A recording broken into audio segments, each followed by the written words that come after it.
Hindi naman mangyayari ito kung hindi alam, lalong-lalo na ng Department of Budget, ng Department of Finance, hindi naman alam ng Malacanang.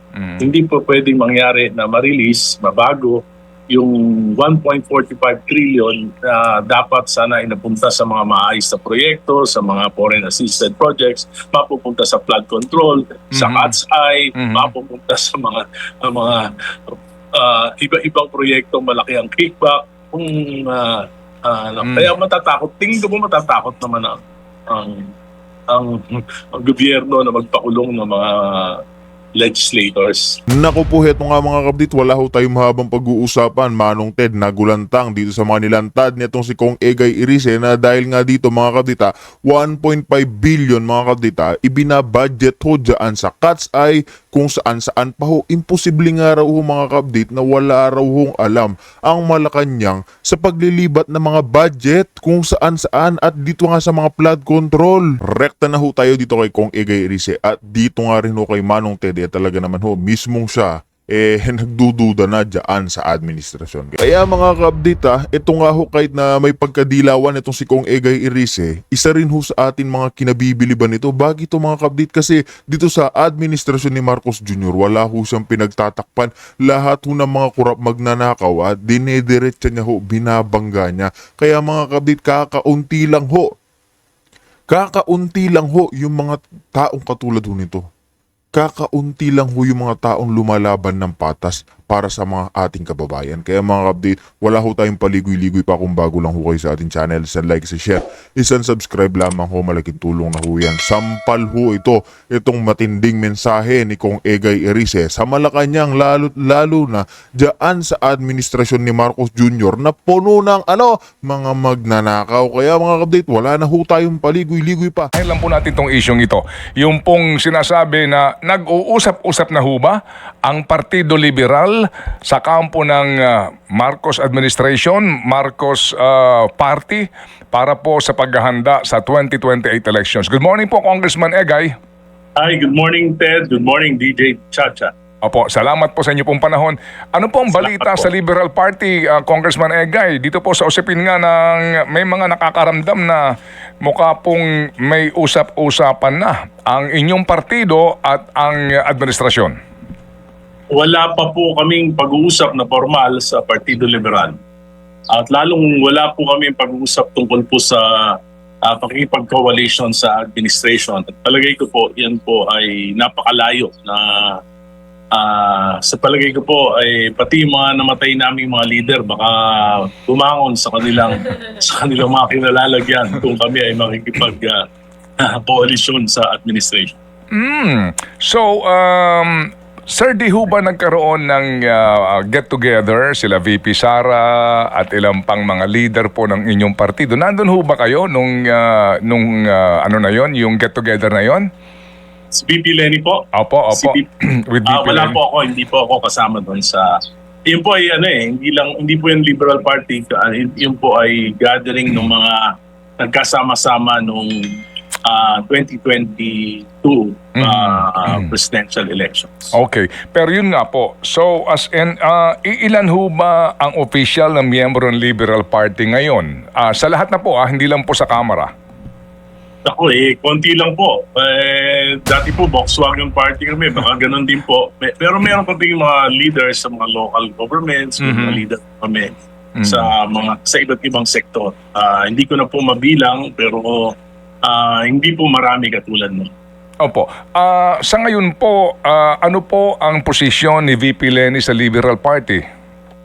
Wala po. Siya po ay nagbitiw sa kanyang mga posisyon sa Liberal Party. Ngayon po ang chairman emeritus si Senator Kiko, ang presidente po namin ngayon ay si Erin Tanyana. Okay. So, pero miyembro pa rin po ng Liberal Party si Mayor Lenny.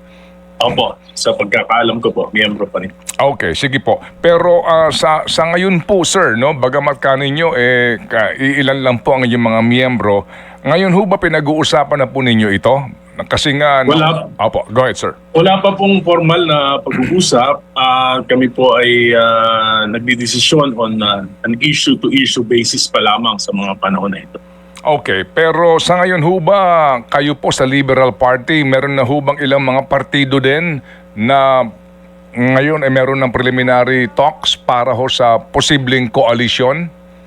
Wala pa po. Except siguro yung mga nasa yung akbayan, meron pong mga, pero informal pa lang po. Wala pa pong mga formal na pag-uusap tungkol dito. Opo. Kung kayo po ang tatanungin, sir, ano po ang inyong damdamin dito? Dito po Simple sa... lang. Opo, go ahead. Simple lang po yung discernment process ko eh. Kung nabubuhay si Pinoy, ano ba yung kanyang magiging opinion tungkol dito? Kasi nakita ko si Pinoy, malaki sakripisyo sa bayan natin, mahal na mahal yung bayan natin hanggang namatay siya kasama ko. Kaya yun yung aking basihan ng mga desisyon. Sa tingin ko po, ay hindi siya papayag na kami ay makipag-coalesce sa Marcos administration. Hindi lang dahil doon sa naranasan na natin noon nung sa kanyang ama, kay Presidente Marcos, kundi dito sa pinakamalaking nakawan na nangyari sa ating bayan na hindi pa po nangyari sa anumang administrasyon ng mga nakaraan. Ito po ay 1.45 trillion ng national budget sa loob ng 3 taon ay talagang pinagpiestahan ng administrasyon. At nakita ko po na sa ngayon sa aking mga pag-aaral, nakita ko po noong nakaraang 3 taon para po naging sindikato ang gobyerno. Hindi lang sa public works, hindi lang sa customs, hindi lang sa BIR, sa national irrigation, pati po sa Department of Agriculture. At ngayon po ay hindi naman nire-resolve yung problema. Yung pagnanakaw na napakalaki niya, napakalaki po na naging epekto sa ating ekonomiya. At nakikita po natin yan, 4.4% yung GDP natin instead of the 5.7 target. Anong fourth quarter po, 3%. At dahil dito sa mga pagtatakip na ito, palagay ko po by end of the first quarter, mga 2% na lang yung GDP natin. Ang makakaramdam po niya yung mga pinakamahihirap nating kababayan. At hindi po sa tingin ko papayag si Pinoy na maging kabahagi nitong administrasyon na may ginawang ganitong kalaking kalokohan. Opo. Kayo ho mismo personal naniniwala na may pananagutan at sangkot sa iskandalong ito ng flood control ang Pangulong Marcos Jr.? 2023 po, 300 billion yung inalis sa budget, national budget, na punta sa mga kalokohan. 2024, 500 billion po napunta sa kalokohan. 2025, 473 billion po napunta sa kalokohan. Hindi po kumibo ang Pangulo, hindi kumibo ang kabinete, hinayaan nila na yung Philippine budget, siyang Philippine Plan for Development ay sinalaula ng Kongreso. Kung hindi po siya kasabwat dito, ito po ay height of incompetence. At pareho pong yun ay malaking kasalanan sa bayan. Ito pong rally sa Feb 25, amin pong nakapanayam ang ilan po sa mga organizers nito. Dito ho kayo lalahok? Ano po, Congressman Egay? Opo, lalahok po ako. Imbitado ako pati po sa mga bayan, imbitado po ako sa kanilang Opo. Same rally sa same place. Opo. Kasi hindi ho sila nagkakaisa eh. Basically po, alam naman po ng lahat na dahil dito po sa rally na organized po nila Ginoong Kiko Aquino D, bawal yung panawagan na Marcos resign. Basically, yun po yun, no? Pwedeng lahat ng sangkot, managot, etc. Pero yung Marcos resign daw po ay hindi pwede. Kayo po, sir, kung sakasakali po, kayo ba'y papayag o sang-ayon o mismo magsusulong ng VP Sara resign and Marcos Jr. resign? Well, alam niyo po, si Presidente Marcos at si VP Sara ay tumakbo na magkasama noong nakaraang halalan. 2022. Ang pinangako nila, unity, na siya magiging magdudulot ng pag-unlad ng ating bansa. Ngayon po, hindi na po unity. Ano na po? Only away, Ang masama, Anli Nakaw. Hindi po sila nakatubad sa kanilang sinumpaang plataforma sa mga Pilipino. Kaya po hindi masama na manawagan ng mga Pilipino na mag-resign kayo dahil nabudol nyo kami. So kayo po ay sang-ayon dito po sa panawagan ng grupo na nag-imbita sa inyo, itong grupo po ng Makabayan na Sara resign at Marcos resign, to answer the question straightforward. For that only reason na hindi sila tumupad. Sila po, alam naman nila na ang epekto ng kanilang hindi pagkakaisa, ng pag-aaway, at yung nakawan, ang maapektuhan po nito, yung pinakamahihirap nating kababayan. May kasalanan po sila sa bayan. Kaya nararapat lang na pareho silang mag-resign. Opo. So, yung pong ganun po na pangyayari ngayon, na ito lang po, ito ho yung contentious issue, Congressman Egay, sa ngayon, sa naging mga rally nung una, noong pong September 21, noong November 30, ito ho yun eh. Yun lang puntong yun ang talaga hindi nagkakasundo. So, dito po ngayon sa mangyayari sa Feb 25, sa grupo po nitong mga organizers na ayaw nung Marcos resign, ang pakiramdam po ng iba, yun na nga yun, na para bagang mayroon silang alyansa. Ano ho bang pakiramdam niyo sa ganun? Sa ganun po na sinasabi ng iba? Well, nakita ko po, yung nangyayari sa ating bayan na ito, may parallelism parang noong 1972, bago mag-martial law, may communist scare. Ngayon po, may Sara scare. Kaya po nangyayari yan, ang sinasabi ng ibang, lalo na sa mga kasama ko sa grupo, na huwag natin hayaang mag-resign si BBM kasi ang papalit ay mas masama at mas hindi magdudulot ng maganda. Kaya nga po, ang nangyayari nga lamang, because of our adversity with the Dutertes, parang nagsasakripisyo na yung pagtanggap ng katotohanan na mayroon pong pinakamalaking nakawan na nangyari sa loob ng 3 taon. At sa tingin ko po, kung may nangyari na kalokohan ng panahon ni Duterte na iniiwasan natin, ito pong nangyayari ngayon ay kasing laki din ng mga nangyari. Ang pinupunto po nitong mga ayaw ng Marcos resign ay yun daw pong sinasabi na na extra constitutional means na gusto ho ng ibang grupo. Kayo ho ba, sir, sa inyo pong opinion, yan ho ba'y labag sa saligang batas? Kung mag-resign yung pareho? Go ahead, sir. Hindi po. May maliwanag po na provision ng Constitution na kung magre-resign po yung Pangulo at Pangalawang Pangulo, yung Senate President po. So, kumbaga, hindi tayo lumilihis sa provision ng saligang batas. Opo. At masama po. Kung lilihis tayo doon, masama dahil sa tingin ko po, makaka-apekto lalo sa ekonomiya natin, magiging banana republic tayo. Kaya dapat yung proseso. Kung may pagmamahal si Presidente Marcos, kung may natitira pang pagmamahal si Presidente Marcos at si VP Sara para sa katahimikan ng mga Pilipino, mas maganda na siguro mag-resign sila, tapos pumalit yung Senate President, tapos magkakaroon po tayo ng elections sa 2028, at least payapa at matahimik muna. Hindi katulad ngayon na imbis na unity na pinangako nila, ngayon po talagang watak-watak ang mga Pilipino, halos nagmumurahan, halos nagbabastusan, wala nang kadisentehan sa ating gobyerno ngayon.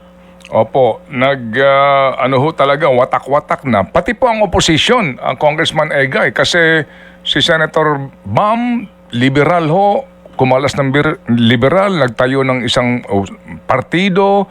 Tapos ngayon si Ginoong Antonio Trillanes, na kilala ho natin na oposisyon ng panahon po ng mga Duterte, ngayon po hindi rin kaisa ng ilang grupo po kasama na si Senator Bam o maging ni VP Leni.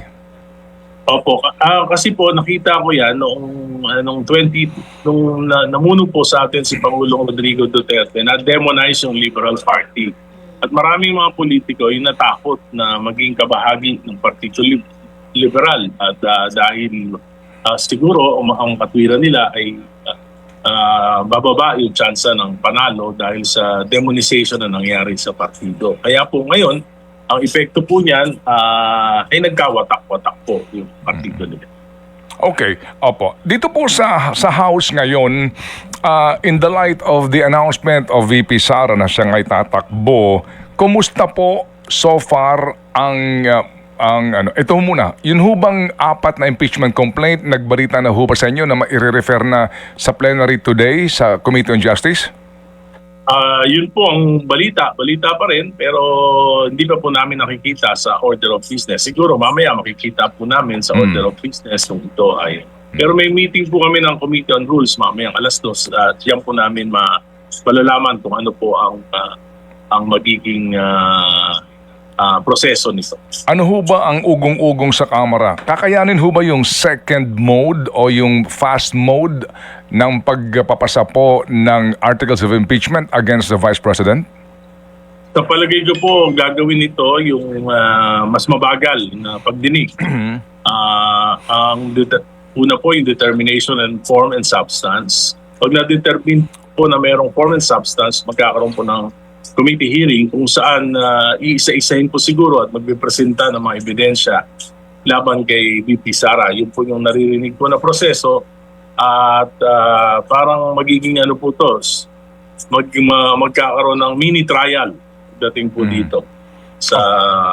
Hindi po nung nakaraan, talagang pinatay na kaagad kahit na pero namang dapat na substance violate yung rules namin at dineklara na walang substance yung kay Presidente Marcos. Ngayon po palagay ko kabaliktaran at pahahabain po ito hanggang lumabas yung mga witnesses laban sa. Opo. Can you guide us through, Congressman Egay, kapag ito'y na-refer sa Committee on Justice and assuming lang na meron ito'y sufficient in form and substance, magkakaroon po ng pagdinig. Yun ho bang committee report na isusumite ng Committee on Justice, ilan pong ang botohan para ito ay ma-transmit sa plenaryo para po sa kaukulang approval, and then sa plenaryo po, ilan pong kakailanganin boto para ito'y maging articles of impeachment at maipanik sa Senado? Ano lang po simple majority lang. Palagay ko po, kung ano man yung maging committee report ay dahil super majority tayo sa Kongreso, ito po ay may repair po talaga sa plenaryo. At sa plenaryo naman po, kailangan po ay 1/3. So that's about 105 or hindi ako nagkakamali, 105 or 106, ganyan po. Opo. Pero kumbaga, sa Committee on Justice po, majority ang kakailanganin. More or less, ilan po miyembro yon? Siguro po mga 50, mga ganun po. Pero iilan lang po yung ano. At iilan, palagay ko po ay talagang yun. Sa bagay po, pagdating po sa substance, saka sa determination ng form and substance, ako mismo boboto ron dahil nakita ko naman ang determination po kasi ng substance maliwanag naman kung meron lang narration or recital of facts, di naman ibig sabihin guilty ka lang agad at kung may connection sa isang impeachable offense yung recital of facts na yun. So madali lang po yun sa dami nun sigurado pong may recital of facts naman yan at mayroong konektado sa isang impeachable offense. Pagdating po sa hearing, depende na po yan ang maganda lang po dito, ayon sa Korte Suprema, kinakailangan bigyan ng pagkakataon ng due process at masagutin kung sino man yung akusado. Okay. Meron po kasing usap-usapan ngayon sa Kamara, Congressman Egay, na iba na ngayon ang atmosphere, no? Iba na ngayon ang nangyayari sa Kamara kumpara noong 19th Congress. So dahil po dito sa pagdideklara ni VP Sara, ay ngayon doon pa lamang sa Committee on Justice magbibilangan na po. Ilan ho ba? Kasi po sa mga partido, ang balita ko po meron ng mga partido na nagsasabi na ngayon hindi na party vote ito. hindi na party decision, kanya-kanya raw po ngayon ng mga desisyon ang sinasabi ng isang malaking partido dyan. And then, ang sabi din po ngayon, iba na rin ang usapin doon sa Mindanao Block na mga kongresista. Kasi nga, you know, running for president itong kanila pong ka-region, etc. So, doon pa lang daw po sa Committee on Justice, kahit na the same facts, the same substance po, ang pag-uusapan dito, baka daw po sa Committee on Justice pa lang, mahirapan yung pong pagboto pabor sa impeachment. Ano po inyong take doon? Meron po ilang factors. For example, nagdeklara na kagad si VP Sara. Ibig sabihin yan, maayos kayo. Kung pipirma kayo dyan, talagang kalaban ko na kayo. Pangalawa, yung pong INC. Alam na, ang position po ng INC, huwag kayong ayaw nila ng impeachment proceedings either for the President or the Vice President. So, lahat po ng may malalaking INC population, magdadalawang isip na po yan. Pangatlo, yung Mindanao. Alam naman natin na almost 80% ng ang suporta ng Mindanao kay VP Sara. So, yung mga taga Mindanao talagang mag-aalanganin. Pero sa tingin ko po, may malaking bloke ng party list, may malaking bloke ng lakas, may malaking bloke ng mga contractors na matatakot na manalo si VP Sara. Palagay ko po, baka makaya yung 105 o 106. Opo. Hindi ho ba kabalintunaan yung mga contractors mas gusto? Opo, na kasi ngayon savage sila, and perhaps baka ho sila mas makalusot kung si VP Sara ang mamumuno. Ngayon po, wala namang napaparusahan. Kung namang matatakot ang gobyerno na ipakulong yung mga senador at mga congressman dahil alam naman din nila na hindi naman mangyayari ito kung hindi alam. Lalong-lalo na ng Department of Budget, ng Department of Finance, hindi naman alam ng Malacanang. Hindi po pwedeng mangyari na ma-release, mabago, yung 1.45 trillion na dapat sana inapunta sa mga maayos na proyekto, sa mga foreign assisted projects, mapupunta sa flood control, sa Cat's Eye, mapupunta sa mga iba-ibang proyekto, malaki ang kickback. Kaya matatakot, tingin ko po matatakot naman ang gobyerno na magpakulong ng mga legislators. Makukulong lang po dyan yung mga engineers, yung mga contractors, siguro yung mga politiko na wala na sa pwesto. Pero yung mga nasa pwesto, alam po yung naging proseso.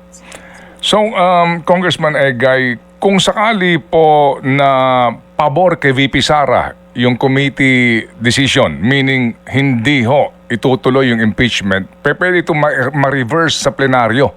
Tama? Opo. At ilang boto po? 105 pa rin po yun. Kayang i-reverse? 105 lang? Whether pabor o hindi, one-third lang po ang kailangan. At palagay ko sa plenary, sa committee ay doon pa lamang ay mahusgahan na si VP Sara. Okay. Yun po ang aking yun ang aking forecast. Tingin. Yun ang aking tingin. Okay. So sa plenary po, Congressman Egay, 105 ang kakailanganin sa magkabilang banda, whether na isulong o hindi yung impeachment complaint. Yan pong 105 na yan, hindi ho ba sa ngayon nga po, iba na nga ang sitwasyon dahil nung una, mukha daw 19 Congress, mukha may mga ipinangako may mga kapalit, may mga etc. So ngayon daw po, pure lang ito na desisyon ng mga miyembro. Talaga pong nananalig kayo na maninindigan dito kahit ito man lang pong 105 ng mga miyembro ng Kongreso? Sa tingin ko po. At yung pong mga allocation for district, hindi pa po lumalabas yan hanggang sa ngayon. Wala po pong nabibid na mga proyekto. So, umaasa pa rin po yung siyempre di naman natin masisisi. Yung mga congressman, nangako yan ng mga proyekto sa kanila mga distrito. Wala pa pong lumalabas ngayong 2026 at mayroon pa pong 2027. Palagay po lulusot. Ako po, yun ang aking lulusot sa House of Representatives yung impeachment ni VP Sara at doon na lang magkakatalo sa Senado. Kasi, Senado. opo. Kasi po itong 2027 budget ay election budget na, Congressman Egay. Tama po, tama. Oo, malaking factor ngayon yan sa mga pangakuan na mangyayari kung sakasakali po sa mga district congressmen. Ano po? Tama po. Alright. Yan yun. Opo. Congressman Egay, ano po ang posibilidad na magpalit po ng speaker sa mga panahong ito? Sa usapin po ng iyong pong pro-Sara na grupo po ang magibabaw, so magkakaroon po ng pro-Sara speaker o meaning yung majority po ng Kamara at 20th Congress ngayon ay magbabalimbingan na. Sa tingin ko po, wala pa sa ngayon. Wala pang posibilidad na gano'n. Ang maganda po kasi kay Speaker Bojitu, at least neutral, hindi naman talagang at nire-respeto niya yung mga congressman. At alam niya po yung sitwasyon. Hindi po siya ganun ka-politicize nationally sa national level. Talagang po siya, local lang kanyang concentration at bigla na lang na naging speaker. Kaya po palagay ko, wala sa ngayon po, walang posibilidad. Opo. Talagang sa tingin ko po, ang laban ng impeachment ni VP Sara ay sa Senado. Dahil doon po talagang medyo tingin ko po may solid na fight doon si VP Sara at kailangan niya po ng 4. Yun naman po administration, kailangan nila ng 5 para ma-impeach. Meron pong 8 paglalabanan na senador. Yun po ang aking analysis. Opo. Kasi nga po, pag meron na hong 8 kaagad, na tutol, hindi ho. Tama, 16 votes kasi. Siyam. I'm sorry. 9 po. Kailangan na 16. 16 votes kasi to convict, di po ba? Opo. Okay. Kung Egay, gaano kalakas ang lakas CMD party ngayon sa Kamara? Meron bang balita na ito kasi pinangungunahan pa rin ni former Speaker Romualdez, di po ba? Alam niyo, malakas po pa rin ang impluwensya ni Speaker Romualdez except for a few na iba lumipat na yata sa partido federal at hindi ko po alam yung sa ibang mga partido kung may mga lumipat na, pero malakas pa rin po yung impluwensya kasi po hindi po nangyari sa kasaysayan ng Kongreso. Hindi po nangyari noong 19 Congress kung saan parang nagpiesta talaga. Parang bilyon-bilyon na mga allocations sa bawat distrito. Opo, yun po Well, ito may pahabol lang pong tanong si Chacha. Go, Cha, please. Yes po. Kung Erice, tama po ba yung pagkakaintindi ko? Wala na po ngayon sa Partido Liberal si Mayor Lenny ng Naga. So kung sakali man po, hindi na siya miyembro ngayon ng partido, pero miyembro pa rin po ba siya ng Partido Liberal? Miyembro po siya pagkakaalam ko po, miyembro siya ng partido. Hindi lang po siya, dati po kasi chairman siya. Oo. Pero so ngayon po, parang wala na siyang tinanggap na position. Oo. Pagkakaalam ko po, miyembro pa rin siya. sa pagkakaalam nyo po, miyembro pa rin siya ng Partido Liberal, though hindi nga tayo sure. Pero if ever man, dahil di tayo sigurado kung member pa ba ng Partido Liberal, itong si Mayor Lenny, so pwede siyang magdesisyon kung sakali on her own na makianib talaga dito sa Marcos administration at ang Partido Liberal magkakaroon ng ibang kandidato sa Panguluhan sa 2028. Pwede po bang ganun ang mangyari? Hindi naman po siguro. Mag-uusap naman po kami siguro yan. At kinikilala pa rin dahil nung nakaraang halalan po, presidential elections, siya po yung official candidate din ng Liberal Party. Bagamat hindi officially ginamit yung partido. Oo. Kung last na lang po, may mga umuugong din po kasing balita ngayon na sa loob ng liberal, hindi talaga magkasundo kung sino ang mamanukin for 2028 elections. At yun daw ang nagiging problema ngayon ng mga gustong tumakbo, kaya nagkakaroon ng iringan yung inyo pong mga pambato. Gaano po ito katotoo? Ay wala po kasi po kukunti lang kami, 7 lang po kaming mga member ng Liberal Party na sa House at yung naman pong mga kasama namin sa yung mga hindi po mga opisyal ng gobyerno ngayon, ay wala pa naman po talaga. Baka po ang sinasabi natin, yung ibang grupo na ka-alliance namin like Bayan, yung civil society, Oo. ka-alliance namin. Pero po sa partido namin po, wala pang napapag-usapan tungkol dyan dahil Okay. medyo masalimuot nga yan. At ang aking posisyon yan, sa ang sinasabi ko, kung ano yung sa tingin ko yung magiging posisyon ni Pinoy kung nabubuhay siya, yun ang magiging posisyon ko. At palagay ko po, hindi hahangarin ni dating Pangulong Pinoy na makasama sa administrasyon. Hindi lang dahil sa nangyari nung martial law, kundi po sa mga nangyayari ngayon sa ating bayan. Okay, sige po. So, Kong Egay, kami makikibalita po sa inyo mamaya sa mangyayari po sa Kamara, dito nga po sa 4 impeachment complaints laban kay VP Sara at ito pong usapin pa rin ng politika. Salamat sa panahon, Kong Egay. Salamat, Ted. Thank you. Opo, thank you.